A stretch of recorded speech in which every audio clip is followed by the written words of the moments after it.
Dear students, first of all, very much good morning to all of you. As you know, हमारा जो lesson चल रहा है वो है इंटरनल ट्रेड का। और इसके अंदर हमने पिछली वीडियो के अंदर मॉल्स के बारे में डिटेल से स्टडी कर लिया था। फिक्स शॉप के अंदर जो लार्ज स्केल रिटेलर्स थे उसमें हम 3 टाइप्स कर चुके हैं। पहला था डिपार्टमेंटल स्टोर का, दूसरा था सुपर बाज़ार का, तीसरा था हमारे पास, थर्ड था हमारे पास मॉल्स का। और आज fourth type under the large scale retailers, हम आज फोर्थ टाइप को डिस्कस करेंगे, दैट इज चेन स्टोर और multiple shops. So let us start now the fourth types of large scale retailers under the fixed shop, that is chain store or multiple shops. Under this system there are many shops selling the same kind of goods under one management. These shops can be situated at various places in a city or in various cities. The things are manufactured at one place and the manufacturer open his own retail shop in order to eliminate the middleman. There is a parity in prices to attract the customer and the shop is well decorated. The most prominent example of it can be a Bata company. देखिए, बड़ा simple सा concept है, बड़ा आसान सा concept है। आप लोगों ने मार्केट के अंदर ये कॉन्सेप्ट देखा भी हुआ है। इस कॉन्सेप्ट के अंदर होता क्या है, चेन स्टोर और मल्टीपल शॉप्स के कॉन्सेप्ट के अंदर होता क्या है, मान लीजिए एक बहुत बड़ी कंपनी है, वो कंपनी क्या करती है, अपने ही स्टोर्स, अपने ही रिटेल आउटलेट्स खोलती है। आई रिपीट अगेन कि एक बहुत बड़ी कंपनी अपने ही रिटेल आउटलेट्स को ओपन करती है। वो किसी भी बाजार के अंदर, मार्केट के अंदर अपना स्टॉक सेल नहीं करती। वो अपना ही रिटेल, अब जो सामान वो खुद प्रोड्यूस कर रहे हैं उस सामान को सेल करने के लिए अपने ही रिटेल आउटलेट्स, रिटेल की शॉप्स वो ओपन करती है। ये रिटेल के आउटलेट्स एक ही शहर के अंदर डिफरेंट प्लेसेस भी हो सकते हैं और एक डिफरेंट सिटीज़ के अंदर भी हो सकते हैं। जैसा कि मैंने आपको इसके अंदर एग्जांपल दिया है, बाटा कंपनी ने क्या किया, बाटा कंपनी इसका बहुत बढ़िया एग्जांपल है। बाटा कंपनी एक शूज़ मैन्युफैक्चर करने की एक बहुत बड़ी कंपनी है। बाटा कंपनी ने क्या किया, उनका सारा का सारा जो शूज़ है, शूज़ स्लीपर्स जो बनते हैं उनके एक जगह पे बनते हैं। तो इस बाटा कंपनी ने अपने शोरूम्स कह सकते हो आप, अपने रिटेल आउटलेट्स कह सकते हो, पूरे इंडिया के अंदर डिफरेंट सिटीज़ के अंदर अपने ही शोरूम्स ओपन कर दिए और अपना स्टॉक वहाँ पर सेल करने के लिए भेजा और अपने वहाँ पर एम्प्लॉयज़ अपॉइंट किए और डायरेक्टली वो कस्टमर को वहीं से अपना स्टॉक सेल करते हैं। जो सिटी बहुत बड़ी है, तो उन्होंने, बाटा कंपनी ने क्या किया, जो सिटी बहुत बड़ी है वहाँ पर उन्होंने एक से ज़्यादा शोरूम बनाए डिफरेंट एरियाज़ के अंदर। और जो सिटीज़ छोटी हैं, स्मॉल हैं, तो वहाँ पर उन्होंने अपना सिर्फ एक ही शोरूम बनाया। मतलब पॉपुलेशन की कैपेसिटी के अकॉर्डिंग बड़ी सिटी के अंदर 2 या 3 4 शोरूम भी बना दिए और अगर छोटी सिटी है तो वहाँ पर सिर्फ एक शोरूम से ही काम चलाया। इस तरह का जो कॉन्सेप्ट चलता है इसे हम बोलते हैं चेन स्टोर, या हम इसका दूसरा नाम रखा गया मल्टीपल शॉप्स। इस तरह का कॉन्सेप्ट बेसिकली बहुत बड़ी कंपनी ही करती हैं, बहुत बड़ी कंपनी ही चलाती हैं। और दूसरा पॉइंट क्या है, इसमें कुछ बहुत फ़ायदे भी हैं और कुछ थोड़े बहुत नुकसान भी हैं। नॉर्मली जो कंपनी क्या करती है, इस तरह की शॉप्स को एक जैसी आउटलुक देती है या एक जैसी डेकोरेशन करती है कि एकदम से कहीं कस्टमर कोई अगर एक सिटी से दूसरी सिटी में जा रहा है और उसको अगर वो शोरूम दिखाई दे तो एकदम से उसको पता लग जाए कि हाँ, ये बाटा का ही शोरूम है या उसी पर्टिकुलर कंपनी का शोरूम है। और दूसरा इसमें सबसे बड़ी बात, जो मेन बात होती है, नॉर्मली जो प्राइसेस होते हैं, रेट्स जो होते हैं, वो नॉर्मली एक शोरूम से दूसरे शोरूम के अंदर वेरिएट नहीं करते। सेम रेट पर सभी शोरूम्स में, ऑलमोस्ट सभी शोरूम्स पर एक ही रेट के ऊपर उनका सामान सेल किया जाता है। तो इसका एक पॉइंट और बहुत बड़ा जो इंपॉर्टेंट पॉइंट है, जो इसके अंदर बेनिफिट वाला पॉइंट भी है या जो अच्छा पॉइंट भी है, वो ये है कि एंड ऑफ मिडलमैन कि कंपनी डायरेक्टली कस्टमर्स को डील कर रही है। कंपनी अपने सामान को लेकर डायरेक्ट कस्टमर को सेल कर रही है अपने शोरूम्स की हेल्प से, अपने आउटलेट की हेल्प से। तो बीच में जो होलसेलर वाला कॉन्सेप्ट है वो खत्म हो जाता है, रिटेलर वाला कॉन्सेप्ट है वो खत्म हो जाता है, बीच में जो एजेंट वाला है वो कॉन्सेप्ट खत्म हो जाता है। तो मीन टू से हम यहाँ कह सकते हैं कि जो रिटेलर, होलसेलर एंड जो आपका एजेंट है, जो 3 व्यक्ति अपनी कमीशन या अपनी इनकम या अपना प्रॉफिट जो बीच में ऐड करते थे, उस चीज़ को ख़त्म कर दिया गया है। डायरेक्टली कंपनी अपने शोरूम को बनाकर वहाँ पर अपना सामान कस्टमर को डायरेक्ट सेल कर रही है with the help of their own employ, अपने एम्प्लॉय की हेल्प से वो कस्टमर को डायरेक्ट ही डील करती है। तो इस चीज़ का फ़ायदा काफ़ी हद तक कंपनी को भी मिलता है और काफ़ी हद तक कस्टमर को मिलता है। होपफुली आपको ये सारा समझ में आएगा कि चेन स्टोर का मतलब। Now let us discuss about it's concept. Now First, under this concept, we shall study about the features of chain store. The first feature is things sold at all the places are manufactured at one place. Normally मैं आपको बता चुका हूँ, जो भी चीज़ें सभी showrooms पर बेची जाती हैं, डिफरेंट शोरूम्स पर, डिफरेंट सिटीज़ के अंदर, वो सभी के सभी सामान एक ही जगह पर मैन्युफैक्चर हो रहा है कंपनी के पास. Second, owner of all the shops is an individual और ए फर्म. इन सभी शोरूम्स का, इन सभी शॉप्स का, इन सभी रिटेल आउटलेट्स का जो ओनर होता है वो या तो कोई एक व्यक्ति होता है या फिर वो एक कंपनी भी हो सकता है, वो एक फर्म भी हो सकती है. Third point, all the things are same in size, quantity and prices. किसी भी शोरूम से कोई भी चीज़ कोई भी चीज़ अगर कोई कस्टमर खरीदता है, वो सभी चीज़ें एक जैसे साइज़ की मिलेंगी, एक जैसी क्वांटिटी की मिलेंगी, एक जैसी प्राइस की मिलेगी.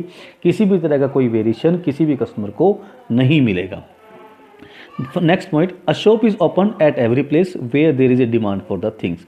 नॉर्मली मैंने आपको भी बताया कि इस तरह की जो शोरूम्स है, कंपनी हर उस जगह पे अपना शोरूम को ओपन कर देती है जहां पर भी कंपनी को लगता है कि उनके प्रोडक्ट की मार्केट के अंदर डिमांड है.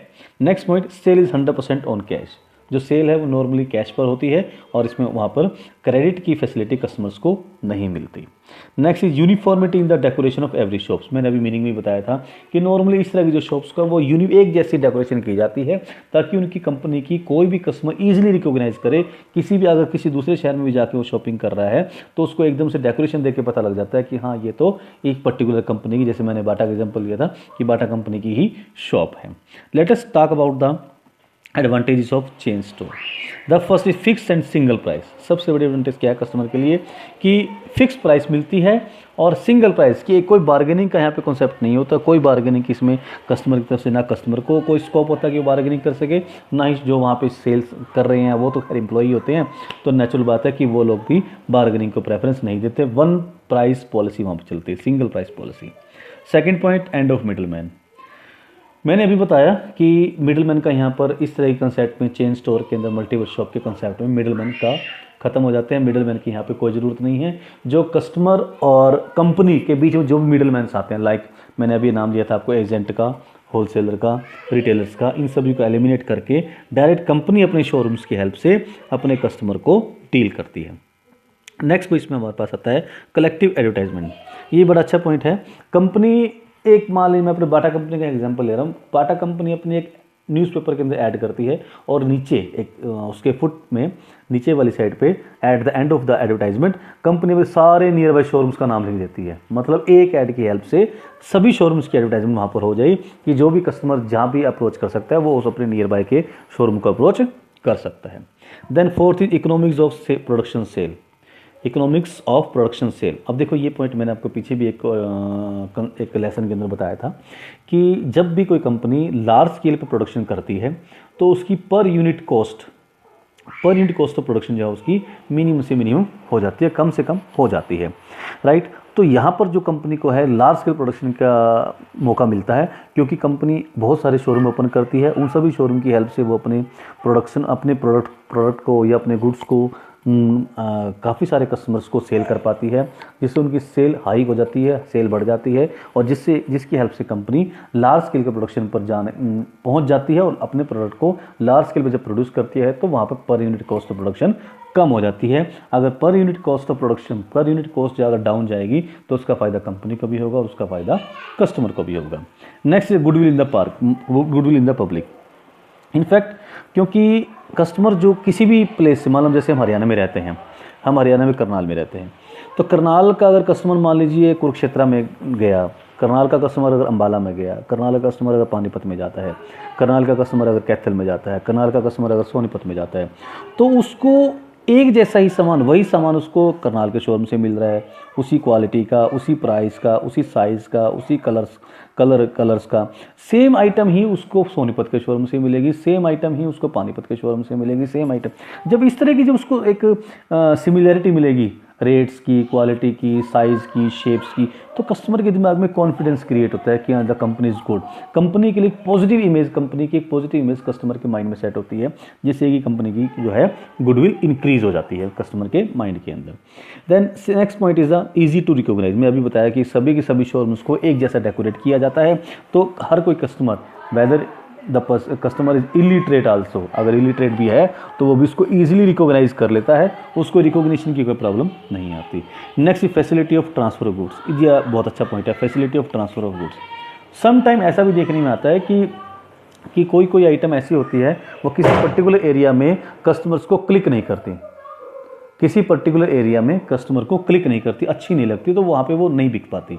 इस तरह के इस चेन स्टोर के अंदर, मल्टीपल शॉप्स के केस के अंदर, अगर किसी एरिया में, किसी डिस्ट्रिक्ट में, किसी शोरूम में अगर कोई आइटम नहीं सेल हुई तो कंपनी उस आइटम को किसी दूसरे शोरूम के ऊपर उसको शिफ्ट कर देती है जहाँ पर उसकी डिमांड है, जिससे कंपनी का वो स्टॉक एंड होने की पोजीशन पर नहीं आता और वो स्टॉक कैसे ना किसी तरीके से सेल हो जाता है।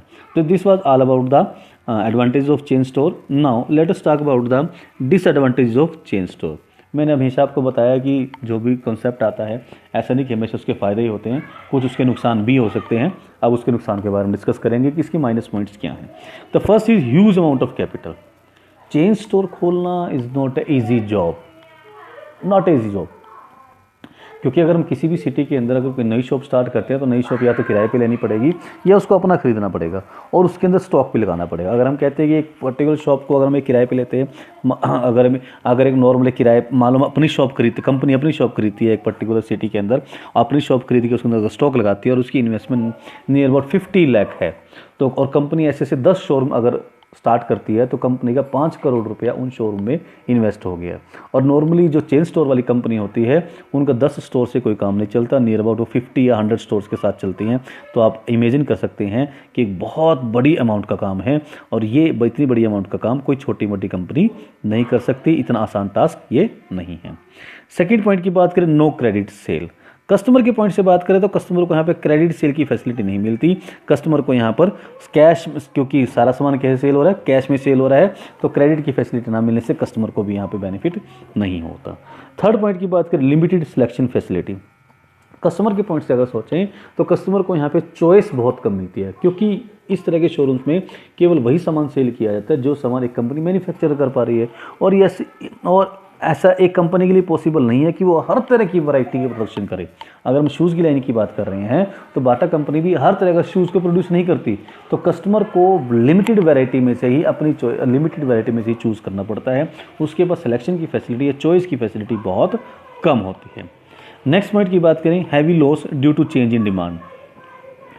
सम टाइम कोई फैशनेबल आइटम, जैसे अगर मान लो कोई कंपनी बनाती है और उसने अपने सभी शोरूम्स में वो आइटम सप्लाई कर दी और बाई चांस वो फैशन चला जाता है या आउटडेटेड हो जाता है और कंपनी के वो सभी शोरूम्स के अंदर स्टॉक लगा हुआ है, तो वो फैशन जाने की वजह से कंपनी का स्टॉक एकदम डंप हो जाएगा, कंपनी का स्टॉक एकदम रुक जाएगा, वो स्टॉक नहीं बिकेगा, तो एकदम से कंपनी के ऊपर एक हैवी लॉस का इम्पैक्ट पड़ेगा, कंपनी को एक बड़ा लॉस फेस करना पड़ेगा। अगर इस तरह से कोई सर्कमस्टांस क्रिएट हो जाती है तो कंपनी को एक बहुत बड़े लॉस को भी फेस करना पड़ता है। नेक्स्ट पॉइंट की बात करें, lack of personal attention. Company यहाँ पर अपने शोरूम्स क्रिएट कर रही है, शोरूम्स एस्टेब्लिश कर रही है, उन शोरूम में अपने एम्प्लॉय अपॉइंट करती है और सामान सेल करती है, लेकिन यहाँ पर कंपनी का अपने कस्टमर के साथ कोई डायरेक्ट कांटेक्ट नहीं बनता, क्योंकि कंपनी का वहाँ पे, क्योंकि जो शोरूम्स है वहाँ पे सारे एम्प्लॉयज़ बैठते हैं, कंपनी का और कस्टमर का कोई पर्सनल रिलेशनशिप ना बनने की वजह से पर्सनल अटेंशन कंपनी जो है हर कस्टमर को नहीं दे पाती। नेक्स्ट पॉइंट की बात करें, फियर टू स्मॉल मैन्युफैक्चरर। इस तरह का शोरूम्स का, इस तरह का मल्टीपल शॉप्स का, इस तरह का चेन स्टोर का सबसे बड़ा नुकसान ये है कि मोनोपोली क्रिएट हो सकती है। मान ली कोई कंपनी अगर इस चीज़ में सक्सेस हो जाती है और वेरी मच सक्सेस हो जाती है तो वहाँ पे एक मोनोपोली क्रिएट हो जाएगी और उससे जो छोटे लेवल के जो शॉपकीपर्स होंगे, छोटे लेवल्स के जो कॉम्पिटिटर होंगे, वो ऑटोमेटिकली वहाँ पे से वैनिश हो जाएंगे, ख़त्म हो जाएंगे और एक तरह की एक मोनोपोली क्रिएट हो जाएगी और स्मॉल मैन्युफैक्चरर वहाँ पर ख़त्म हो जाएंगे, जिससे अनएम्प्लॉयमेंट का चांस रहता है। Lack of freedom. Lack of freedom की बात करें तो यहाँ पर जो पॉइंट है लैक ऑफ फ्रीडम पॉइंट थोड़ा सा और डिटेल में आपको समझाता हूँ, ज़रा समझने की कोशिश करना। जैसे एक कंपनी ने मान लीजिए 20 शोरूम बनाए, 20 अलग अलग सिटी के अंदर शोरूम बनाए, 20 की बात कर रहा हूँ, और हर जगह की जो जोग्राफिकल एरिया है, लोगों का टेस्ट है, लोगों की जो चॉइस है, एनवायरनमेंट है, वो सबका एरिया को एक जैसा नहीं होता। तो यहाँ पर जो है मान लीजिए किसी शोरूम के अंदर एम्प्लॉयज़ के पास इतनी फ्रीडम नहीं होती कि वो अपने एरिया के अकॉर्डिंग अपने सामान को सेल कर सके, अपनी चॉइस के अकॉर्डिंग अपने कस्टमर को सर्विसेज दे सके। क्योंकि यहाँ पे जो ऑर्डर चलेंगे, सिस्टम चलेंगे, वो कंपनी के लिए कंपनी से चलेंगे, और कंपनी एक कॉमन ऑर्डर बना देती है, रूल बनाती है कि 20 के 20 शोरूम के अंदर इस तरह के रूल फॉलो किए जाएंगे। लेकिन अगर किसी एरिया के अंदर वो रूल्स सूटेबल नहीं है तो ऑटोमेटिक बात है कि उस एरिया के शोरूम को वहाँ पर उस एरिया के शोरूम में नुकसान होना शुरू हो जाएगा। तो यहाँ पे फ्रीडम नहीं है एम्प्लॉयज़ के पास भी कि वो अपने एरिया की अपॉर्चुनिटीज़ को यूज़ कर सके, अपॉर्चुनिटी के हिसाब से फ़ायदा उठा सके और बिजनेस को ग्रो कर सके। उसे तो केवल फॉलो करना है कंपनीज़ के ऑर्डर को। तो यहाँ पे इस तरह की फ्रीडम कंपनी अपने एम्प्लॉयज़ को नहीं देती। सो एट लास्ट आज की वीडियो में हमने चेन स्टोर और मल्टीपल शॉप को स्टडी किया। होपफुली आपको ये पूरा कॉन्सेप्ट समझ में आ गया होगा। So at last I thanks to all of you. Thank you.